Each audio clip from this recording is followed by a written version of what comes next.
20% for Europe and US combined. So the kind of markets that are being served by countries like Rwanda are no longer the very high-end, high, I would say, requirements, import requirements, export requirements, and they are now diversifying more and more into Middle East and the African region as a whole. So not only East African community, but also other markets. Now we can look at our imports and you'll see it's a very similar pattern. Right now, about 27% of our imports is from Africa, 46% is from East Asia and China, and 16% is the Middle East. Now, only 18% is Europe and US. So what does that tell us? If you look at some of the goods that are actually being exported, you will see that, yes, there's a level of sophistication, but it's a level of sophistication that we can meet. It's a level of standard and requirement and export requirement that Rwanda can actually meet. And therefore, BRD has a key role in breaking the barriers for those that are committed to export.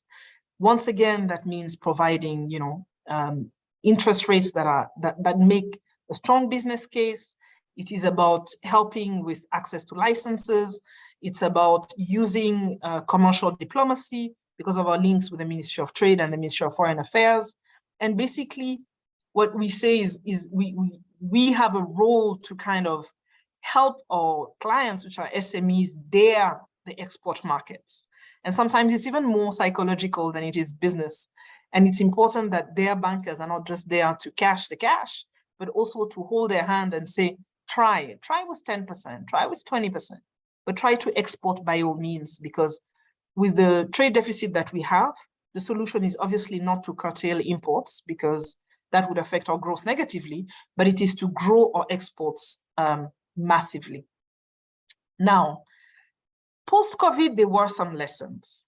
As I mentioned, our GDP dropped by 3.4% in 2020, which was very big considering that year on year, we used to look at growth numbers of 7 to 8% per annum.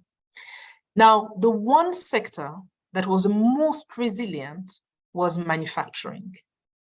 And when Rwanda designed its growth and transformation strategy, most of the emphasis was actually on services, because back then the idea was that services created many jobs, they were high value, and they were basically, what we had to bank on to be able to become a middle income country. And up to today, services are about 48% of our GDP, which is quite high. Now, COVID taught us that services are great, but they're not resilient. The minute there's a shock, the first sectors to be affected even more than agriculture was services, because of course it's so sensitive to movements of people. So having an economy that's heavily based on services is not ideal in times of global shocks. So looking at the post-recovery agenda, a very big focus was put on manufacturing and making sure that we have a more balanced economy between industrial development and services. So we're not giving up on services, but we're trying to have a more balanced approach. And therefore, if you look at the recovery agenda, and I'll speak about it, it's heavily skewed towards manufacturing. The second lesson that we learned is that trade was never fair. And that when it comes to trade, trading countries will always prioritize their domestic markets, and Africa will always be served last. And I think it was an eye-opener because for many years, Rwanda is one of the countries that really bought the globalization dream kind of wholeheartedly. And we believed in, the global value chain approach. And seeing how Rwanda and Africa were treated during the COVID pandemic reminded us that at the end, we are mainly consumers, and consumers don't really matter. And that was a wake-up call that also reinforced the importance of manufacturing for basic goods. Now, when we look at the recovery period, the first post-COVID recovery period was really focusing on refinancing sectors that had been affected. So hotels and restaurants, which are a big share of our services, education, transport, of course, because of distancing. That was a first phase. And that first phase was implemented by the central bank. And I think that's quite telling. the fact that it was implemented by the central bank tells you that it was all about financial stability. Now, the second phase, on the other hand, which is about $300 million, is being implemented by the development bank. And that's also telling, because it shows you that the objective now is to build resilience, is to recover the jobs, to recover the economic output. So the government banked on manufacturing, as I said, almost like a ticket item, a one-ticket item. But they said, let's bank on manufacturing, but you, development bank, please build back better, as everybody has been singing. So what does that mean on the ground? That means that, one, we had to look at manufacturing as a value chain. So we couldn't just look at the factory as a unit. We had to look at, where do the factories get their raw materials from? Can we build that linkage? How do they, transport the goods? Where are they getting the skills from? How do they deal with like licensing and everything that you need to make a manufacturing plant work? Sorry. The second one was to say, this is a recovery fund, but it's not a handout.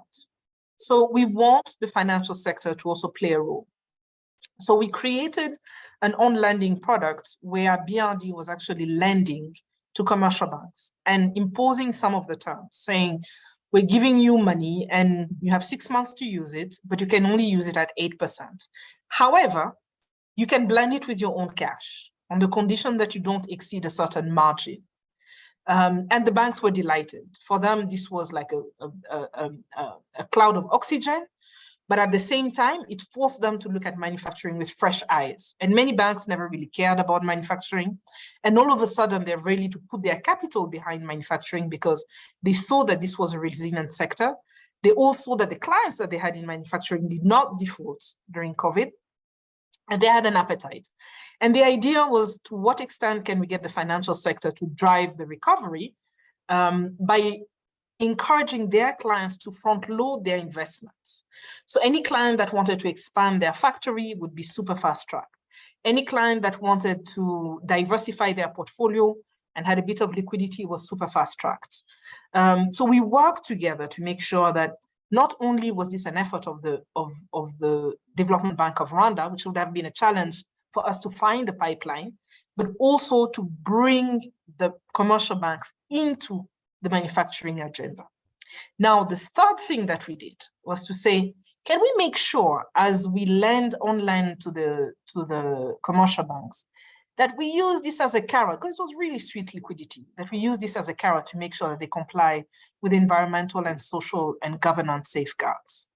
So we recruited a bunch of consultants and say, you can get this money on condition that your policies get changed to be aligned to the best practices of environmental and social safeguards. And it's not going to cost you a dime, because we have these experts that can come and sit with your team and help review your policy, help train you, and help you comply. So the cost of compliance is not yours, but it's a prerequisite for you to be accessing these funds. And the banks at the beginning were a little bit resistant. And then when they realized that the liquidity was actually going to the first bank that was willing to take the money, quickly, they became excited about complying with ESG. So that was another kind of win in terms of making sure that we're not doing manufacturing for manufacturing, but we're doing manufacturing thinking about, gender parity in terms of employment creation, thinking about, what kind of boilers are they going to use? Are they going to use diesel? Are they going to use LPG? Are they going to use greener boilers? So how do we make sure that, as we think even about the technology that these projects are going to use, that they're not taking us back in terms of environmental gains and environmental promotion? Now, if you look at what that has helped us do, it has helped us understand, one, how to do manufacturing. It's pushed us to look at it differently, and it's onboarded massively the commercial banks. The second post-COVID shock that I want to talk about is really the one that we had last year, which was 2 consecutive seasons, and possibly a third this year, of very poor rainfalls. And even though agriculture in Rwanda is less than 25% of GDP, it is more than 60% of employment. So this links us back to the conversation around climate finance, because this time it was not Rwanda trying to be environmental friendly, but it was Rwanda being hit directly by climate change with the droughts and the lack of rainfall. And in our country, when agriculture, sneezes, everybody catches a cold. So that means high inflation. We had like 40% food inflation last year. It means, tapered growth. It means tapered consumption. It means tapered employment. So it really affects the heart of our daily lives as economic actor. So what we did was to say, okay, Rwanda is clearly not a key contributor to pollution. I mean, I can think of very many countries that pollute more than us, but we're being affected by it. So we cannot stay seated hoping that those that pollute stop polluting.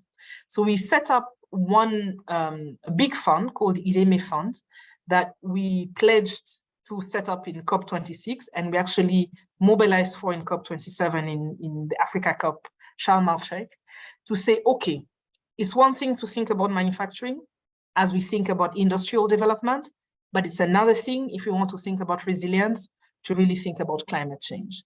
And that fund is going to, I would say the particularity of that fund is that it funds the business cycle of SMEs from beginning to end. So it starts from helping the startup, with feasibility studies, with understanding the technology, understanding the business aspects, and then, the little bit of equity coming in, and then they have access to cheap credit lines, and then they get support during execution. So it's really like a 360 fund. And then in terms of mobilizing for the fund, that's also quite innovative, because the plan is to mix concessional credit lines with local bonds, with concessional funding to reduce the interest rate, and also looking at carbon credits as a source of concessional funding to help, once again, with the cost of failure.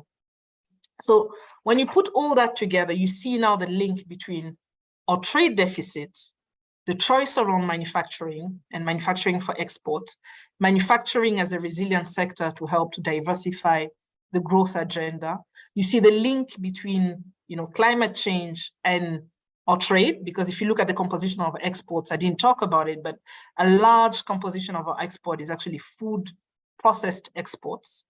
And then how climate change actually is key to make sure that this growth agenda is resilient over time. So I think with this, we are quite hopeful that with IREME funds, as we call it, IREME means quality of life, we'll be able to make the funds accessible to the private sector.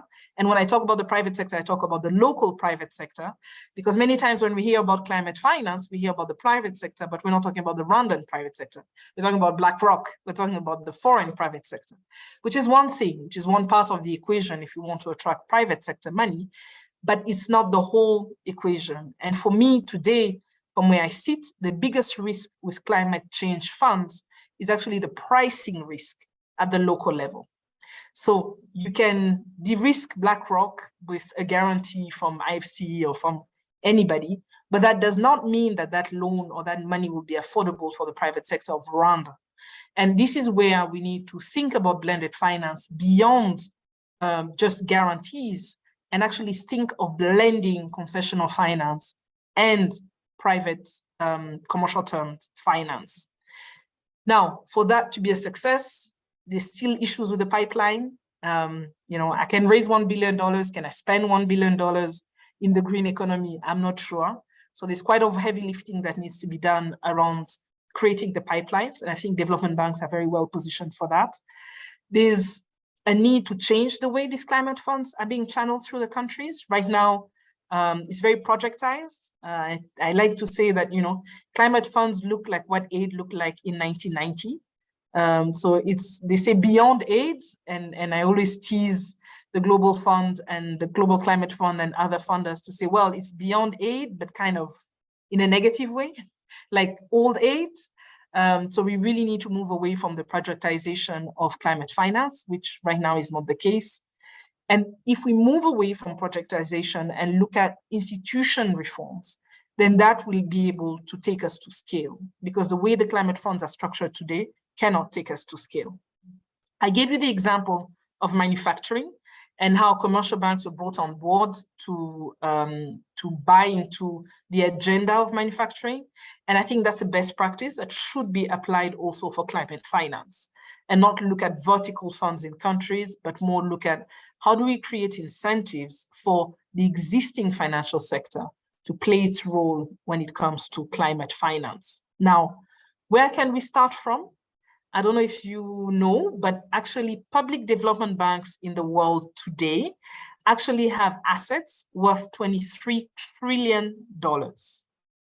So if we were able to convert even just the public development banks, before even going to the commercial banks, then and convert these funds into truly green funds, that in itself would be quite transformational. So those were the points that I wanted to make around trade, around industrial development, and around climate finance, and sharing with you my experience at the helm of a development bank of a country like Rwanda that has very high ambitions, but also, you know, its own set of challenges that we're tackling on a day-to-day. I thank you. Great, Competa, thank you very much for putting on the table a wonderful agenda, as well as sketching out the history and where Rwanda is coming from on these issues. I wonder if I could sort of abuse the power of the chair just for the moment. At the same time, I encourage colleagues to put questions into the chat session. I see we have one or two. And begin with a question. Yesterday, Danny Roderick gave a lecture at the World Bank on structural transformation. And he's kind of changed his tune a little bit. You know, in 2013, he was quite pessimistic because there was insufficient structural transformation that was going on, in part because Africa was not developing its manufacturing sector with sufficient rapidity. Certainly what you're speaking to, I think, speaks to that question now. But he was going beyond this, and he was sort of saying now, because of the nature of African development particularly, and the role of SMEs as large employers, we had to begin to think about a new industrial policy, what he called it, a policy which focused on actually the kinds of things you're doing. So for example, you mentioned subsidizing environmental safeguard compliance, other issues associated with SME business development, managerial techniques, even basic accounting sorts of things, ways of dealing with small and medium-sized enterprises to increase their productivity, because in his view, given the stage of development of Africa in the context of a newly organized global economy, where kind of the old East Asian form of development was really no longer possible, that in fact, we needed to deal with these soft skills and these firm level skills. So my question to you is, among the programs you have, because there are several at the Development Bank of Rwanda that are operative, which are the most successful, and kind of what lessons have you learned in dealing with small and medium-sized enterprises? So I would say the most successful program that we've had is definitely the recovery program for manufacturing by far. And I think for a couple of reasons.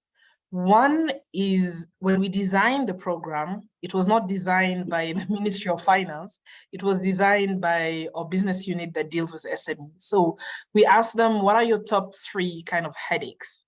And they were very open about it. Number 1 was skills. They were like, it's not even a question of cost of skills, is we don't know. You know, if I want to start a company that does, food processing, like potato chips, I don't even know where to get a manager that knows how to do that. So being able to link them up with some people in Kenya, being able to link them up to some of our commercial attachés to identify the skills proved to be very helpful. So the first one was skills. The second one was really understanding the licensing requirements across the world. And as they thought about exports, as they thought about manufacturing, including in Rwanda, was to say, you know, how do I know which document I need to get? How do I know what are the standards for air freight, or, you know, just freight generally? How do I know, what the Food and Drugs Agency needs me to do? And these were, when we took the decision to actually be proactive and hold their hands and get them consultants or experts to help them and pay for that, for them, that was a major, like, sort of boost of confidence into making the investment and taking the risk. And then the third one is really around the interest rate and the cost of interest, cost of access to capital. And there I agree with you, teaching them that, if you have proper books of account, it actually reduces the perceived risk. If you have defined markets where, you have, if you're a producer of food, once again, if you have 2-3 restaurants that are buying from you, it's better than having like 15 retail random points, distribution points.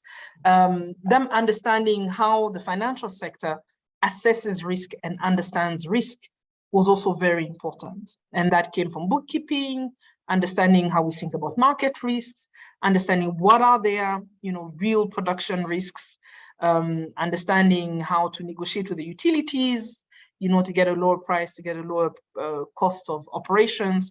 All of these small things have, because we've been able to handle them one by one and make sure that it is one staff in our case that's helping to handle all the issues, as opposed to sending them to different departments, which was kind of the approach before.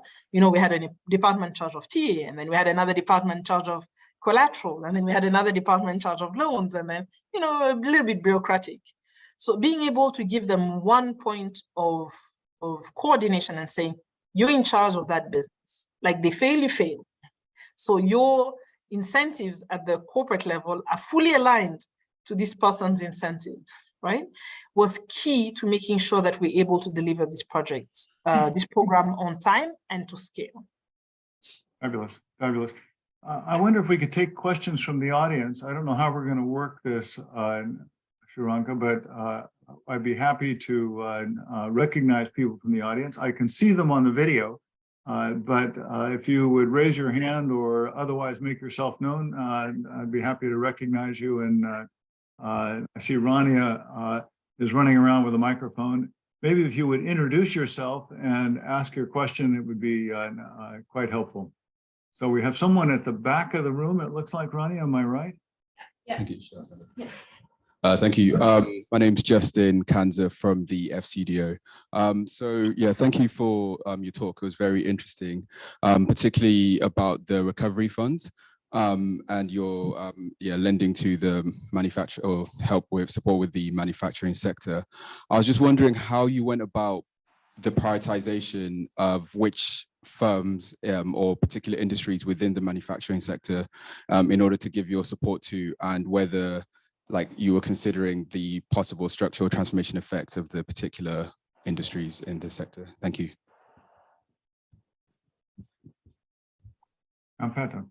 Yes, thank you. Thank you very much for your question, Justin.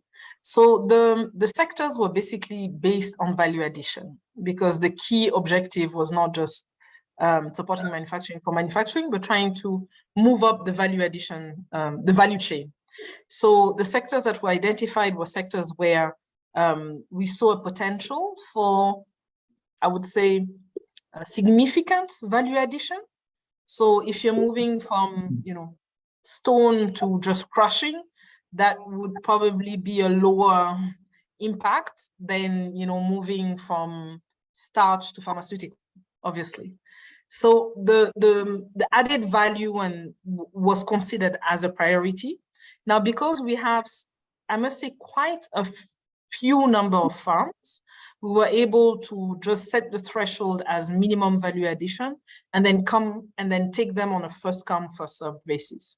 Now, some sectors would have swallowed the whole money at once, like construction, so they were excluded. But the rest, agro-processing, pharmaceuticals, light manufacturing, like cables and things like that, were all included. And remember, we're not including the factory only, we're including the whole value chain. And that's why including the whole value chain was important, because we wanted visibility on how much impact do we have in terms of adding value. And that's only possible if you have data on the whole value chain. I think there's a follow-up back there, Rania. Yeah. Hi, thank you for your talk. My name's Nate Barker. I'm a researcher at the University of Chicago. My question is about the discussion you've had about sort of the lack of skills or the mismatch of skills. I would think of, it would be a priority of Rwanda to make sure that the schooling people are getting is something that's very well calibrated to skills, even if sort of looking in the past, it wasn't necessarily well matched. Is that something that within your purview, you have the ability to sort of encourage universities to focus on skills that are especially applicable, or are there things that you can do, or do you see that as sort of beyond the scope of what your department and agency is able to do? So we've been doing advocacy to the government, showing them where we see the most need for imported skills, because what we pay for basically is imported skills. So what we've been able to say is to tell them, like, look, in this sector, these are the skills that we keep importing, and clearly there's a mismatch. And the government has put in place sector skills councils now, recently, which are made of practitioners and industrial people in the industry to kind of guide, especially the technical and vocational training schools, to amend their curriculum. Now, I must say education is one of those that are hard because they take time. So even when you make a change, you only see the fruit of your change, if you're looking at TVET, like technical and vocational, after a cycle of like 7 years. I know the UK is not very different from Rwanda. The cycle of ministers is a little bit faster than elsewhere in the world. So, 7 years for a minister is like 3 ministers away. So the urge to keep coming up with new initiatives to show that you're doing something is, in the political economy, a little bit of a challenge. But it's definitely now I think there's a general realization that the lack of skills is acting almost like a cap in terms of growth. And if we don't deal with that, we're soon going to hit the cap or hit the roof. And government has now been more proactive and more open to actually listening to what are the skills gap in the private sector. But we are not able to do much in terms of addressing the curriculum of academia, but we're able to do much in terms of kind of poking and pointing fingers at areas where we see, sectors are bleeding, because of course that is also an additional cost to operations. Right now we're covering some of it. I don't want to say that we're covering all of it. So even when we cover parts of it, there's still a part that is being borne by the business. So it does affect competitiveness quite significantly. I wonder, just to follow up on your question, on your comment about advocacy, a concept that I really like, because many of the elements that would go into your success are policy measures which are covered by other ministries and other ministers. Skills is one example. The RDB, for the Rwanda Development Board, has a very big effort to bring skills into the program. How is it that you're able to advocate the problem that you're encountering with other ministries? For example, Ministry of Foreign Affairs and access to foreign markets. Can you harness the commercial attaches of embassies? Is another kind of example. What are the mechanisms that you're using for internal advocacy, and with what effectiveness? So typically, the good thing is when you're performing on some portfolios, you're always able to have, I would say, almost like a louder voice on those that are not performing. So we're in a very unique position where we can tell Ministry X, look, Ministry Y is doing so well with BRD, and look at how much money we spent and invested. And if only you could do these 2 things, you could be as performing as Ministry Y. And since Ministry Y and us are doing really well, clearly the problem is not us, but also being able to use the technical assistance to provide solutions. So the technique that we've been using is typically to go to the ministry and tell them, look, one that was particularly interesting was affordable housing, which is a big issue in Rwanda due to the growing middle class. And we went back and said, look, you have built like 200 units in a year for affordable housing. They need the 60,000, like we're not on track. And when the ministry started seeing that there were issues, we said, well, we have good we have we have a healthy portfolio with people who know. I mean, we have a healthy portfolio with the World Bank, with EIB. We can get expertise and help you actually walk through the policy measures, right? So we were able to take time off and use our people who know the markets, because typically what goes wrong in ministries all over the world is that if you have bureaucrats that have never worked with SMEs, they come up with a whole bunch of great ideas, just that they're not matching the need of the SMEs.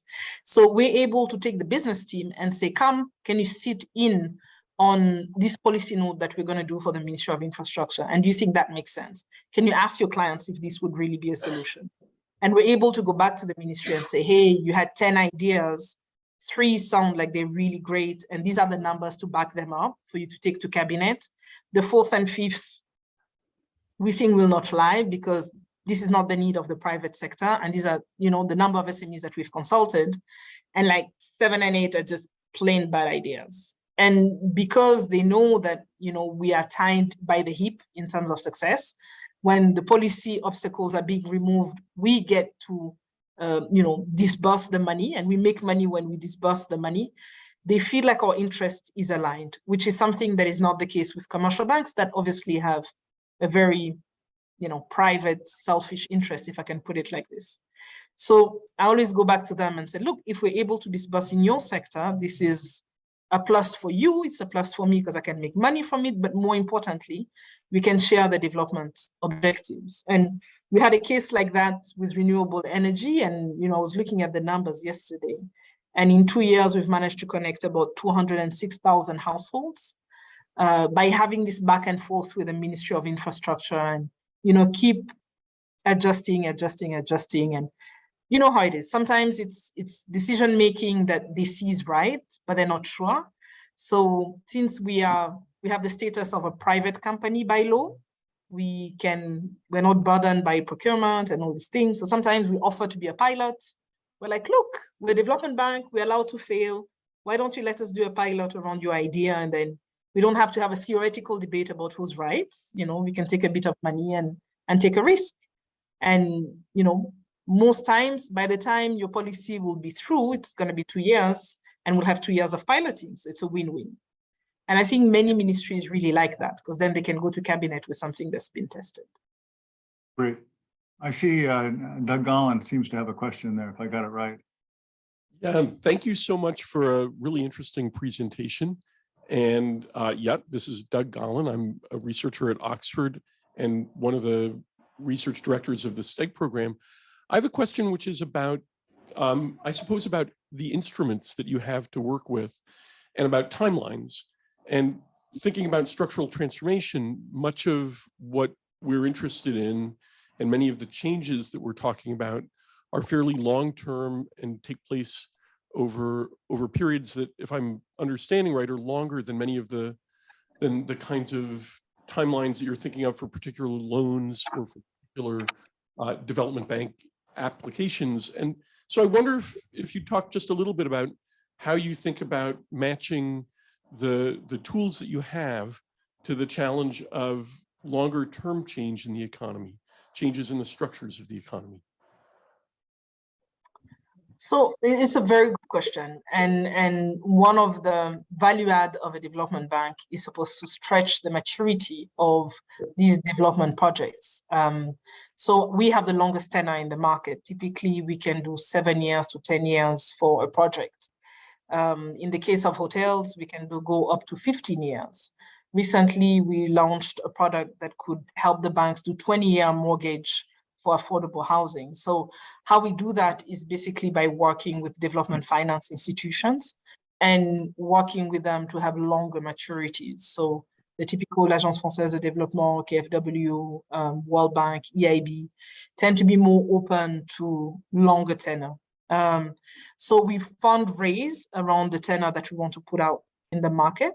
Now, I won't lie to you, the last year has been particularly challenging because the cost or the price for longer tenor has multiplied by 6. So the partners where we could go, you know, a few years back and get like 7 years for 3% in dollars, now you're looking at 9% in dollars, so or more. So when you put it in local, when you put it in foreign currency, it's ×3. When you put it in local currency, because of the swap cost, it's basically ×6.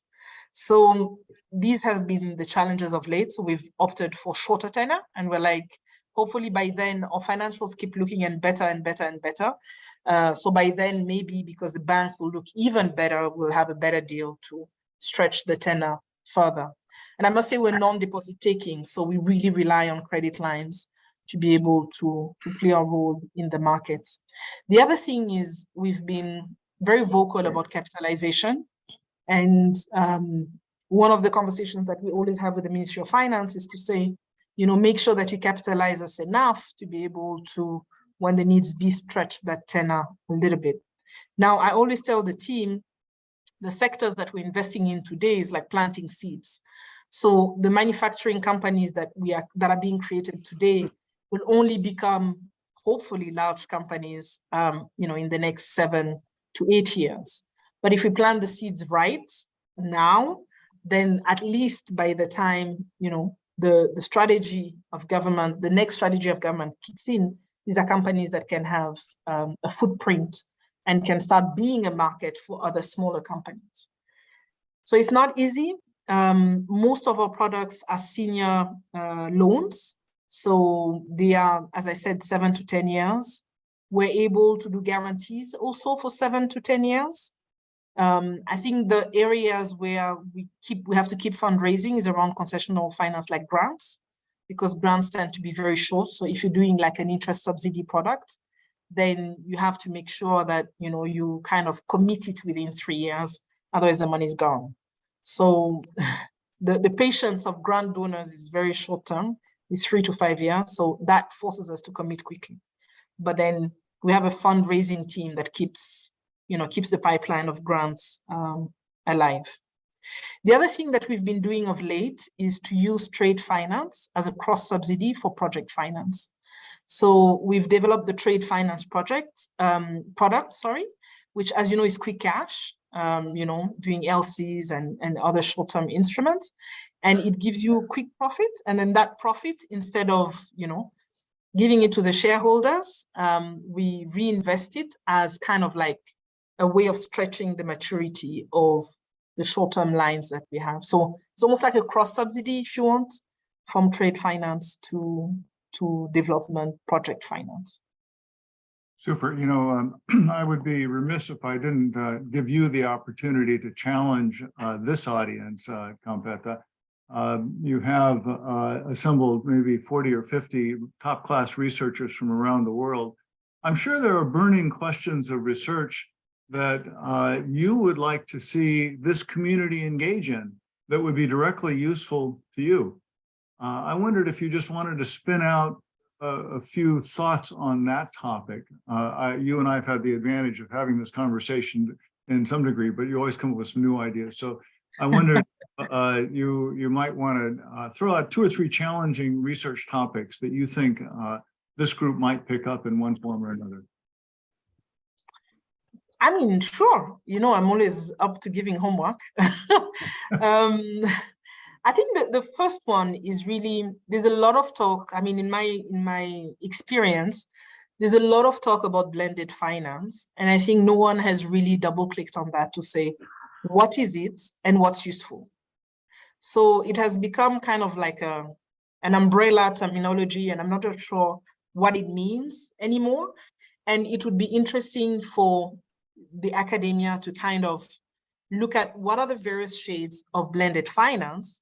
And of course, I'm willing to be a guinea pig, looking at BRD or with any other countries of their choice. What are the types of blended finance that have been most helpful when it comes to either development finance around SDGs or around green finance specifically? So for me, the blended finance box is very fuzzy, and we've had many conversations. We had conversations last week with Kristalina, the IMF MD, and I was asking her the same question. I said, but I always hear everybody talk about blended finance. What does it mean to you? And she was looking at me kind of, what does it mean to you? I was like, okay, I know what it means, what I want, but I think it's important that my understanding of what it should be is matching the expectations of those that are actually providing this thing called blended finance. And for me, that's not clear. Good. Actually, we also are doing some evaluations with you on the Export Growth Fund and supplier development projects, among others. And I should tell the audience that the VRD has put in place under Competitor's leadership a little research group, which is precisely dedicated to looking at the effectiveness of various programs. And this group, I think, would be willing counterparts to ideas that the researchers might have. Other questions from the audience? They gave me the microphone, but you actually took exactly the question I was going to ask. So I don't need the microphone. No doubt you would have asked it with greater articulateness than I did.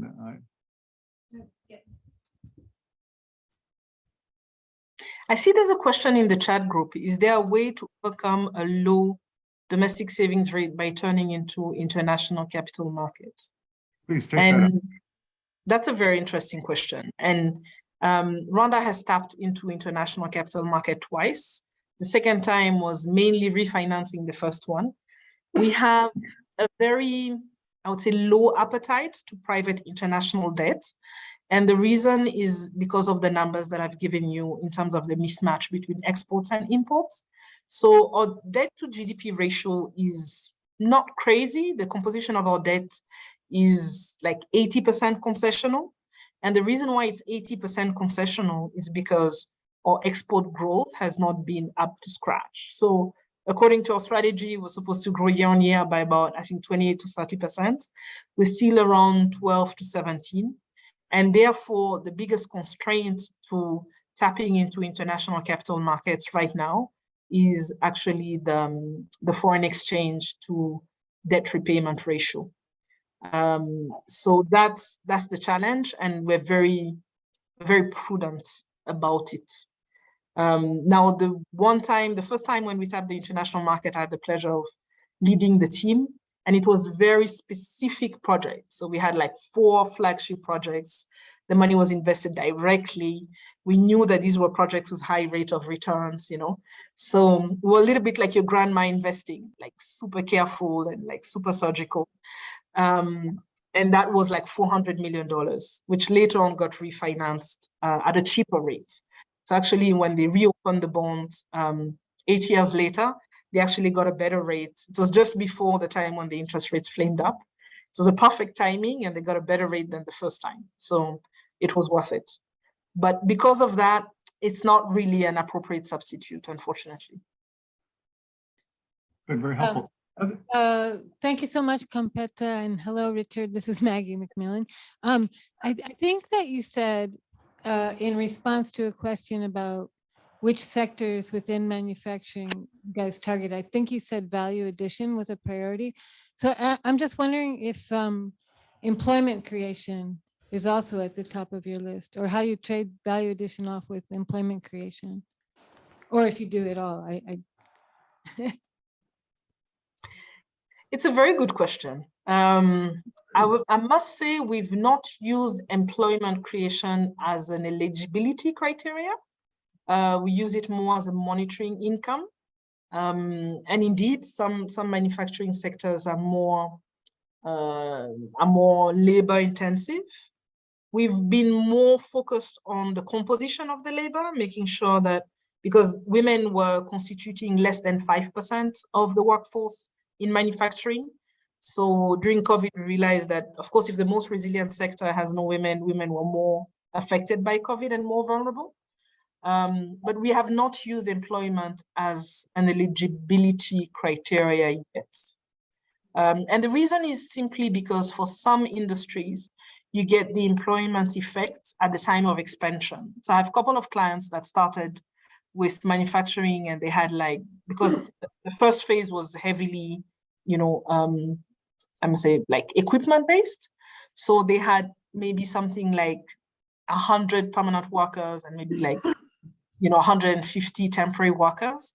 And when they expanded, then those employment numbers kind of completely exploded. So because of that, we felt that employment may not be the right eligibility criteria because it would skew towards expansion rather than creation and startups of new manufacturing. So we monitor it, but we don't use it as an eligibility criteria. Other questions? I think we're done in the room. About export of services. You given a great deal of emphasis to manufacturing, and indeed quite appropriately so, given the makeup of the current export portfolio of Rwanda, and also the possibility of employment generation through manufacturing.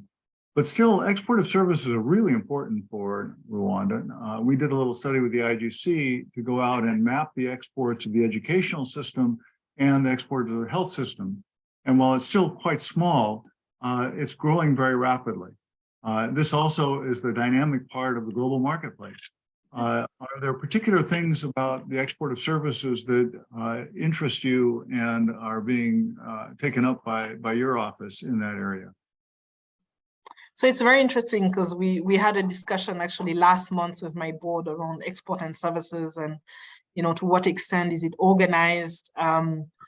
Like to what extent do we use, because we have an export growth fund, as you know, and would a university like Carnegie Mellon that has students from all over Africa be considered an export service?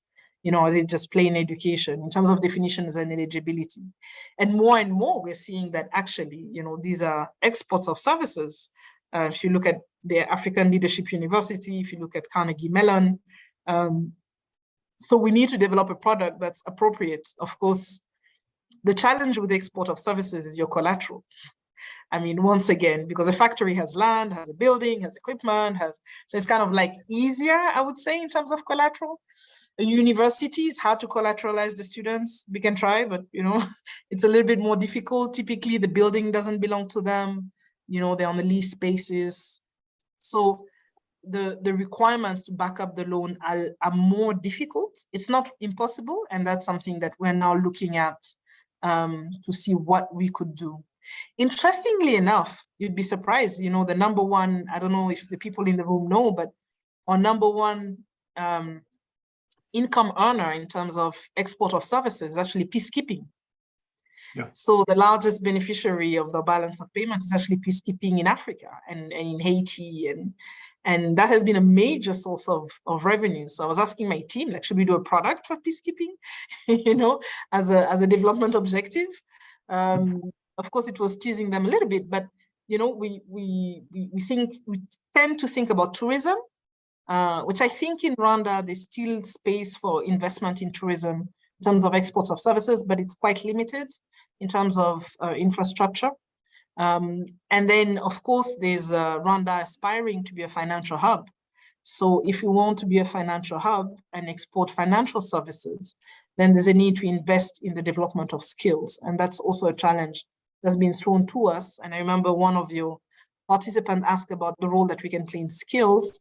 That's also a challenge that we've been given by government to say, what role can you play to create a base for the exports of financial services? And I think we cannot escape but play a role. Now, which role to be defined? Maybe in the next IGC conference, I'll have a better answer for you. I think also the opportunity for Rwanda to become regional headquarters within East Africa and even East and West Africa, I think are really, probably because of sound policy environment, the terrific living conditions in Kigali, and communications. You have a new airport that's going to be opening up fairly shortly. These are all important contributors to the export of services. But I wonder if we have time for one more question. Maybe the organizers could advise me on, or should we begin to wind up? I think we should probably begin to wind up. It looks as though fatigue has set in the room. We've come to the end of a long day, and I think we should just thank Campetta and you, Richard, for having led us through a really fascinating session. So I think we just want to express our appreciation. I think it's really valuable for us as academics to hear from people in the policy world and to get a sense of what the challenges are and what creative and innovative work is taking place in institutions like yours. So thank you very, very much. I think just give you a round of applause at this point. You know, if I could just add a word, Doug, real quickly. You know, I've been marketing the Rwanda program as a tremendous success within the IGC because of the terrific country team that we have. Unfortunately, Competa has given lie to that representation because really it's the fabulous counterpart that we have in Rwanda that makes our success. So thanks to you, Competa, for a terrific discussion. I look forward to seeing you in the first week of March in just 3 or 4 weeks. Thank you very much, Doug and Richard, for having me. And I'm seeing people clap gives me comfort that they're not sleeping. So we managed to keep everybody awake. Thank you very much. Thank you very much. All right, bye-bye. Thank you, bye-bye.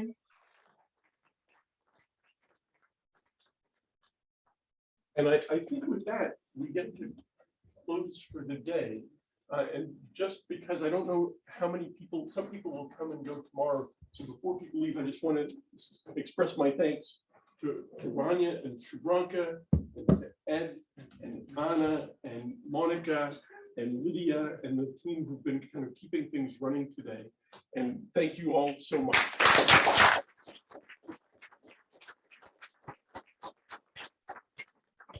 Tomorrow, dinner for many people. I think we've got emails from Lydia.